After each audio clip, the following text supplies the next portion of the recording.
கும்பராசி என்பர்களே, கும்பராசியில் இருக்கிறவங்க இப்போ குறிப்பிட்ட காலகட்டத்திலேருந்து கொஞ்சம் கஷ்டத்தை அதிகமாகவே அனுபவிச்ச ராசி அப்படின்னு சொல்லலாம். பழசை கம்பேர் பண்ணும்போது அதிக இடமாற்றம், அதிக கஷ்டம், அதிக மன வருத்தம், அதிக பணச்செலவு, அதிக மருத்துவ செலவு, அதிக உடல்நிலை பாதிப்பில் பாதிக்கப்பட்டவங்க இந்த கும்பராசிகள் தான். இப்போ இந்த கஷ்டத்துலேருந்துலாம் வெளியே வர போகிறீங்க. எந்தெந்த கஷ்டத்துலேருந்து? பண கஷ்டம் இனிமேல் வராது, கவலையை நீங்களாம். உடல் ரீதியான கஷ்டங்கள் இனிமேல் வராது, அது சரியாயிடும். மன கஷ்டமும் எல்லாமே இனிமேல் சரியாயிடும். உடல் கஷ்டமும் எல்லாமே சரியாயிடும். அதே மாதிரி ரொம்ப மன உறுதியிலேருந்து வெளியே இருந்திருந்தீங்க அப்படின்னா அதுவும் சரியாயிடும். பதட்டம், மனப்பிரச்சனை, இது எல்லாமே இருக்கிற எல்லா பிரச்சனையுமே சரியாகக்கூடிய ஒரு நேரம். இது வரைக்கும் நீங்கள் பட்ட கஷ்டங்களுக்கெல்லாம் விடிவு காலமாக பல நன்மைகள் வரக்கூடிய நேரம் இந்த கும்பராசிக்கு. சார், நிறையா பேர் கமெண்ட் செக்ஷனில் கும்பராசிக்கு தான் அது இதுன்னு சொல்லிட்டு இருக்காங்க. சார், நிறைய நன்மைகளை பெறக்கூடிய ஒரு ராசியாக இனி கும்பராசியும் இருக்க போகுது. ஸோ அதை இந்த வீடியோவில் நம்ம முழுசாக பார்க்க போகிறோம். எந்தெந்த விஷயத்தில் உங்களுக்கு பாசிட்டிவ் நடக்க போகுது, குறிப்பிட்ட சில விஷயங்களில் மட்டும் நீங்கள் பார்த்து பத்திரமா இருந்தீங்கன்னா போதுமானது. அந்த விஷயங்கள் எல்லாமே இப்போ நம்ம சொல்ல போகிறோம். இந்த 2 வார காலங்கள் ரொம்பவே நீங்கள் கவனமாகவும் இருக்க வேண்டிய ஒரு நேரமாகவும் அமைஞ்சிருக்கிறதுனால இந்த வீடியோ ஸ்கிப் பண்ணாமல் பாருங்கள். எந்த விஷயத்தில் நீங்கள் கவனமாக இருக்கணும், எந்த விஷயத்தில் ஓரளவுக்கு பரவாயில்ல அப்படின்னு சொல்கிறேன். ஸோ அதற்குமே சில ரெமடியும் சொல்கிறேன். அதுக்கு முன்னாடி நிறைய பேர் தனிப்படையான ஜாதகம் பார்க்கணும் அப்படி ஆசைப்படுவீங்க. அவங்களுக்கு கீழே டிஸ்கிரிப்ஷன் நம்பர் கொடுத்துருக்கேன், நீங்கள் ஜஸ்ட் கால் பண்ணி கேட்டு தெரிஞ்சுக்கலாம். ஏன்னா இந்த கும்பராசியில் இருக்கிறவங்க நிறைய பேர் நீங்கள் பார்த்துருப்பீங்க. எல்லாருக்கும் இந்த வீடியோ பொருந்துமா அப்படின்னா 90% மேலே பொருந்துங்க. இருந்தாலும் தனித்துவமான ஜாதகம் ஏன் பார்க்குறாங்க அப்படின்னா ஒவ்வொருத்தருக்கும் தனித்தனி கட்டம், தசா, புத்தின்னு இருக்குதுங்க. அதோட கூட இருக்கக்கூடிய லொக்கேஷன் ஒன்று இருக்குது, உங்கள் கூட இருக்கக்கூடிய ராசிகள்னு ஒன்று இருக்குது. அதை பொறுத்து தான் உங்களுடைய ராசிகள் எல்லாமே செயல்படுங்க. ஸோ அதற்கு தகுந்தாற் போல தான் எல்லாமே இருக்கும். ஸோ அதனால் கீழே கான்டாக்ட் நம்பர் டீட்டெயில்ஸ் கொடுத்துருக்கேன். ஜஸ்ட் கால் பண்ணி தனிப்படையான ஜோதிடத்தை பார்த்து நீங்கள் என்ன நடக்குது, ஏது நடக்குதுங்கிறது எல்லாமே நீங்கள் தெரிஞ்சுக்கலாங்க. ஸோ உங்களுக்கு அதை பார்த்தீங்க அப்படின்னா உங்களுக்கு ஒரு விடிவு காலம் பிறக்குது அப்படின்னு தான் அர்த்தம். ஏன்னா எப்போவுமே ஜாதகம் பார்த்து பண்ணக்கூடிய விஷயங்கள் ரொம்பவே நல்லது. நீங்கள் எதிர்பார்க்காத ஆட்கள் எல்லாருமே ஜாதகம் பார்த்து தான் பண்ணுறாங்க. இப்போ நான் கீழே கொடுத்துருக்க நம்பரில் ஒரு ஜோதிடர் நம்பர் கொடுத்துருக்கோம், அங்கே பாருங்கள். நிறைய ஆக்டர்ஸ் நீங்கள் இவங்களாம் ஜாதகம் பார்ப்பாங்களா அப்படின்னு நினச்சிக்கிறவங்க எல்லாருமே அங்கே ஜோதிடம் பார்த்துட்ருக்காங்க. எல்லாருமே விஐபிஸ் தான் பார்த்துட்ருக்காங்க, ஆக்டர்ஸ் தான் பார்த்துருக்காங்க. 4-5 லாங்குவேஜில் இருக்கக்கூடிய சில முக்கியமான ஆக்டர்ஸ் இவர்கிட்ட பார்த்துட்ருக்காங்க. ஸோ இவர் டிரான்ஸ்லேட்டர்லேருந்து எல்லாருமே இருக்காங்க. ஸோ எக்கச்சக்கமாக அவர்கிட்ட போயிட்டுருக்கு. ஸோ உங்களுக்கு வேணும் அப்படின்னா ஜஸ்ட் கீழே கால் பண்ணி கேட்டு தெரிஞ்சிட்டிங்க அப்படின்னா போதுமானது. ஃபோன் மூலமாகவே நீங்கள் கன்சல்ட் பண்ணிக்கலாங்க. சரிங்க, இப்போ ஒரு முக்கியமான ஒரு விஷயத்தை பார்க்கலாம். இந்த கும்பராசியை பொறுத்த வரைக்கும் கடந்த சில வருடங்களாக நீங்கள் என்னென்ன விஷயங்களில் பாதிக்கப்பட்டிருப்பீங்க அப்படின்னா, ஃபஸ்ட்டு ஒன்று இடமாற்றம், ரெண்டாவது ஒன்று பணத்தை கொடுத்து மாற்றிருப்பீங்க. பணம் ஏதோ ஒரு வகையில் லாஸ் ஆகிருக்கும், உங்களுக்கு எஸ்கேப் ஆகிருக்கும். அதாவது உங்கள்கிட்ட எஸ்கேப் ஆகிருக்கும். மறுபடியும் அது எப்படி வாங்குறது அப்படிங்கிற பயத்தில் நீங்கள் வந்திருப்பீங்க. மூணாவது ஒன்று பதட்டம், அதே மாதிரி பயம், ஒரு மரண பயம் உங்களுக்கு ஆட்கொண்டிருக்கும். சார், என்னென்ன தெரியல சார், அது அதாயிரமோ இதாயிரமோ பயமாக இருக்குது அப்படிங்கிறலாம் இருந்திருப்பீங்க. அந்த மரண பயமெல்லாம் இனிமேல் போயிடும், ஒரு பிரச்சனையும் கிடையாது. ஸோ அதை நீங்கள் பெருசாக இது மாதிரி எடுத்துக்க தேவையில்லை. அதே மாதிரி இந்த இடமாற்றம் அப்படிங்கிறது தொழில் ரீதியான விஷயங்கள் நீங்கள் இடம் மாறி இருப்பீங்க. அதே மாதிரி இந்த பயம் அப்படிங்கிறது உடல் ரீதியான விஷயங்கள்னால நீங்கள் ஹாஸ்பிட்டலில் ஒரு 5-6 நாள் போன வருஷத்தில் நீங்கள் ஸ்பெண்ட் பண்ணுறக்கூடிய நேரமாகவும் போன வருஷம் அமைஞ்சிருக்கும். உடம்பு ரொம்ப வருத்திருப்பீங்க, மனதை ரொம்ப வருத்திருப்பீங்க, தூக்கம் இல்லாமல் தவிச்சிருப்பீங்க. நிறைய இடங்களுக்கு போய் இடம் மாற்றத்தினால பல கஷ்டங்களையும் நீங்கள் சந்திச்சிருப்பீங்க. தூக்க மாத்திரலாம் போட்டு சாப்பிட்டுட்டு இருந்திருப்பீங்க. ஒரு வருடமாக மருத்துவ ரீதியான விஷயங்களில், உடல் ரீதியான விஷயங்கள் அதிக செலவுகளை ஏற்படுத்தியிருக்கும். அது மட்டும் இல்லாமல் உங்களால் ஃபேமிலிக்கே ரொம்ப சில கஷ்டங்களை ஏற்படுத்தியிருக்கும். என்ன சார் பண்ணுறது, உங்களுக்கு பாடம் புகட்ட வேண்டிய ஒரு நேரமாக போனதுனால கடவுள் பாடத்தை புகட்டிட்டார். சார், என்ன சார் தப்பு பண்ண பாடம் போட்டதுக்கு? இந்த கும்பராசி பொறுத்த வரைக்கும் கொடுத்தே சிவந்த கை அப்படின்னு சொல்லலாம். குறிப்பிட்ட நேரங்களில் உங்களுக்கு சில கண்ணும் இருந்தது அப்படின்னு சொல்லலாம். உங்களுக்கு கேட்டது எல்லாமே கிடைச்ச ஒரு நேரம். உங்களுக்கு நீங்கள் என்ன நினச்சாலும் அது நடந்துகிட்டு இருந்த ஒரு நேரம்லாம் இருந்திருக்கு. குறிப்பிட்ட காலத்தில் உங்களுக்கு நீங்கள் வந்தால் போதும், நீங்கள் பேசினா போதும், நீங்கள் சிரித்தா போதும், நீங்கள் ஒரு இடத்துல நின்னா போதும்னு ஆசைப்பட்டவங்களும் அவங்கள உதாசனப்படுத்தி இருந்திருப்பாங்க. அந்த காலகட்டத்தில் நீங்கள் எல்லாத்தையும் புரிஞ்சிருப்பீங்க. வாழ்க்கைன்னா இதுதான், இப்படி தான் இருக்கணும் அப்படின்னு உங்களுக்கு புரிய வச்ச ஒரு காலகட்டம் இப்போ சென்ற காலகட்டம் அப்படின்னே சொல்லலாம். இப்போ நடந்துட்டு இருக்கும்போது உங்களுக்கு தெரியும். இப்போ நான் சொல்லிட்டு இருக்கிற வீடியோ பார்த்துருக்கும்போது உங்களுக்கு தெரியும். இது உண்மை அப்படின்னா மறக்காம கமெண்ட்ஸில் பதிவிடுங்க. நிறையா விஷயங்கள் நான் சொல்லும் போது சொல்லுவாங்க, ஆமாம் சார் நீங்கள் சொல்ல கண்ணு தண்ணியே வந்துருச்சு, இது அப்படியே சொன்னீங்க அப்படிம்பாங்க. இந்த கும்பராசி இப்போ நான் சொல்கிறது உண்மையாக தான், மறக்காம கமெண்ட் செக்ஷனில் பதிவிடுங்க. கும்பராசியை பொறுத்த வரைக்கும் கரெக்டாக 2014 சம்திங்கில் இந்த கும்பராசி 2014 முன்னாலாம் நீங்கள் போனால் கையெடுத்து கும்பிட்டுட்டு இருந்திருப்பாங்க. அந்த 2014க்கு அப்புறம் உங்களுக்கு கொஞ்சம் கொஞ்சமாக ஃபினான்ஷியலாக டவுன் ஆகிருப்பீங்க. அந்த 2014 முடிஞ்சு 2020 சம்திங்லாம் வரும்போதெல்லாம் உடல் ரீதியான விஷயங்களில் ஒரு இடத்துல அப்செட் ஆகிருப்பீங்க. உடல் ரீதியான விஷயங்கள் அந்த 20 தாண்டி அதுக்கப்புறம் வந்திருப்பீங்க. வீடு கட்டாமல் இருந்தீங்க, வீடு கட்டியிருப்பீங்க. தொழில் ரீதியான விஷயங்கள் 1-2 அமைச்சிருப்பீங்க. குழந்தை இல்லாதவங்க குழந்தைகள் பிறந்திருக்கும், கல்யாணம் ஆயிருக்கும். ஸோ இந்த மாதிரி விஷயங்கள் நடந்துகிட்டு இருக்கும்போது திடீர்னு ஒரு இடத்துல உங்களுக்கு இடமாற்றம் ஒன்று நடந்திருக்கும். கடந்த ஒரு 3 வருடம் 4 வருடத்தில் ஒரு இடமாற்றம் நடந்திருக்கும். இடமாற்றம் அதுக்கு முன்னாடி வந்து பார்த்திங்கன்னா மருத்துவ ரீதியான விஷயங்கள் கண்டிப்பாக பண்ணிட்டு தான் இருந்திருப்பீங்க.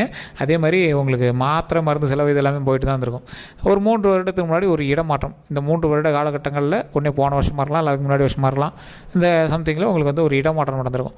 அந்த இடமாற்றம் நடந்ததுலேருந்து உங்களுக்கு மிகப்பெரிய கஷ்டத்தை சந்திச்சிருப்பீங்க. லைஃபே வெறுக்கிற அளவுக்கு வெறுத்திருப்பீங்க. உடல் ரீதியாக, வண்டி ரீதியாக, வாகன ரீதியாக, நிறைய நில பிரச்சனையில், நிறைய இடத்துல அமௌண்ட் கொடுத்து லாக் ஆகி, ஒரு இடத்துல பணத்தை கொடுத்து ஏமாந்து, சில இடத்துலலாம் ஏதோ ஒரு லேண்டு இது பண்ணுறீங்க, லேண்டு சேல் பண்ணலான்னு பார்த்துருப்பீங்க, இல்லைனா நகை சேல் பண்ணலான்னு பார்த்துருப்பீங்க, ஏதோ ஒரு விஷயத்தில் வந்து லாக் ஆகிருப்பீங்க. அது என்ன அப்படின்னா, நீங்கள் அதனால் ஒரு தப்பும் கிடையாதுங்க. உங்களுக்கு வந்து ஒரு ஏற்ற இறக்கமான லைஃப் எல்லாத்துக்கும் தேவை. கும்பராசி பொறுத்த வரைக்கும் சின்ன வயசுலேருந்து சில கஷ்டங்கள் சந்திச்சிருந்தாலும் இதை விட பயங்கர கஷ்டத்தை தான் நீங்கள் சந்திச்சிருப்பீங்க. ஆனால் இப்போ இருந்து நீங்கள் சந்தித்த கஷ்டம் உங்களோட வாழ்க்கையினுடைய உச்சக்கட்ட கஷ்டத்தெல்லாம் நீங்கள் வந்து சந்திச்சிட்டீங்க. அதனால் இனி கவலைப்பட தேவையில்லை. மன உறுதியாக உங்களை வந்து வெளியே பார்த்து உங்களுக்கு இதுதான் லைஃப், இப்படி தான் இருக்கணும் அப்படின்னு உங்களுக்கு வந்து சொல்ல வைக்கக்கூடிய ஒரு நேரம்.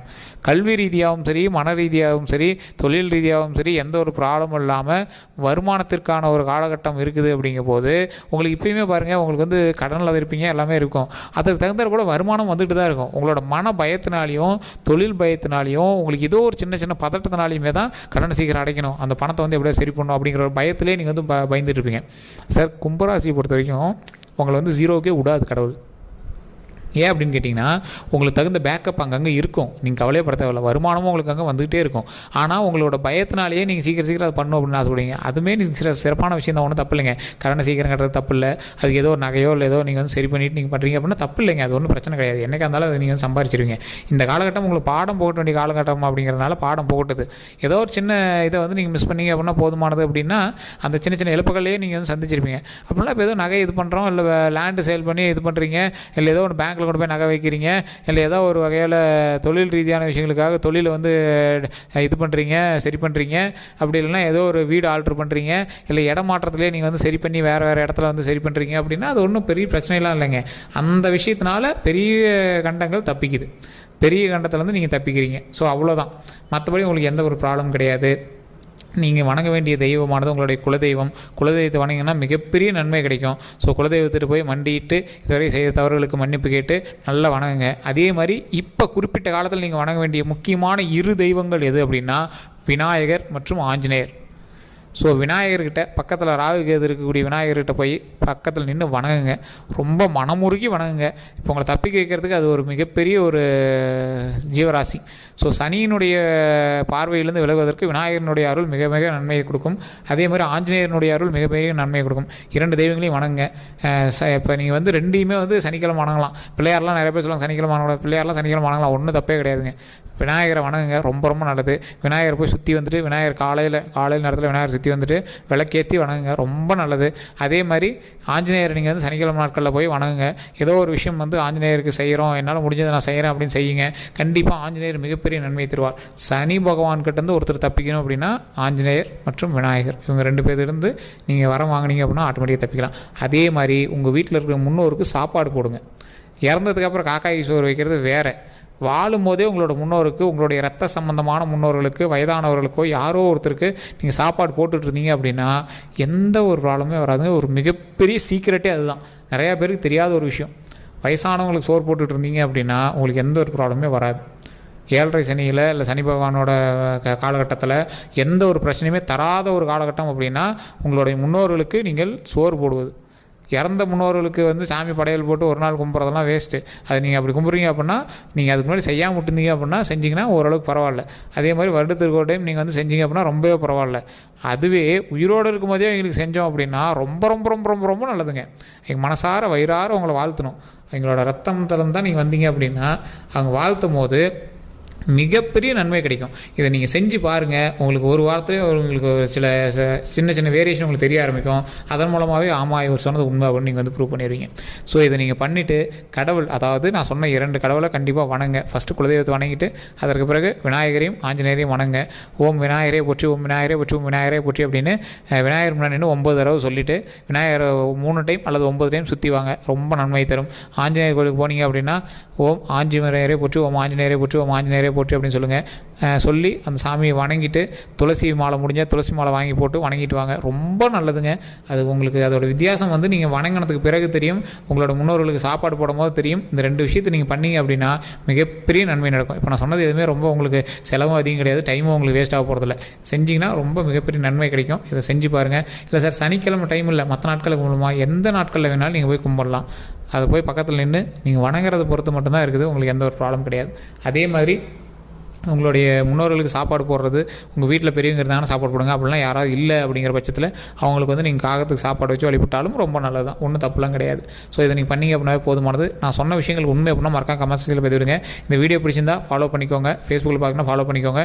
யூடியூப்பில் பார்க்கணும் கண்டிப்பாக சப்ஸ்கிரைப் பண்ணிவிட்டு பக்கத்தில் பெல் பட்டனை ப்ரெஸ் பண்ணி அதில் ஆல் பண்ணி கிளிக் பண்ணிக்கோங்க. வீடியோ பிடிச்சா லைக் பண்ணிக்கோங்க. உங்களோட நண்பர்களுக்கு கண்டிப்பாக பகிருங்க. எல்லோருக்கும் நன்றி நண்பர்களே.